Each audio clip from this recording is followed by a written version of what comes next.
The President of the United States, Donald Trump, has slapped a 35% tariff on Canada. This tariff will be levied on imports from the country. The tariffs will be effective from August 1, 2025. Trump further threatened the tariffs would go up if Canada retaliated. Trump further stated that the countries who did not receive a letter, a blanket tariff of 15% or 20% would be imposed on them, including all major trade partners.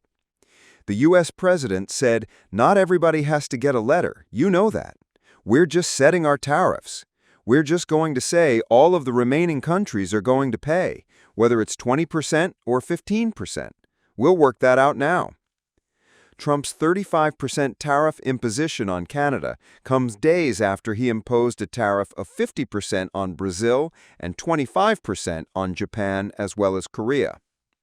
In the letter to Canadian Prime Minister Mark Carney, Trump wrote, "It is a great honor for me to send you this letter in that it demonstrates the strength and commitment of our trading relationship, and the fact that the United States of America has agreed to continue working with Canada despite Canada having financially retaliated against the United States.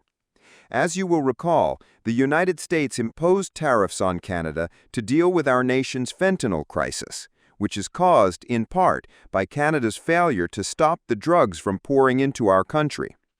Instead of working with the United States, Canada retaliated with its own tariffs.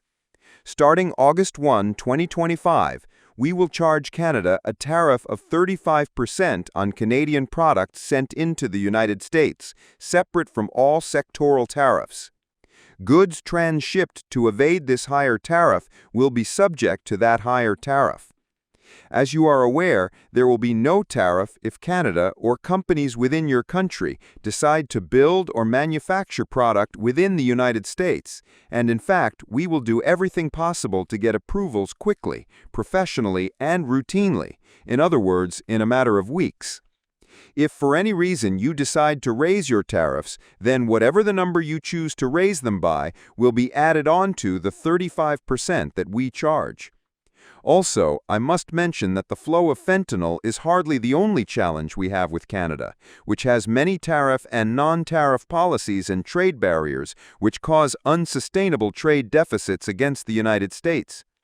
Canada charges extraordinary tariffs to our dairy farmers up to 400%, and that is even assuming our dairy farmers even have access to sell their products to the people of Canada.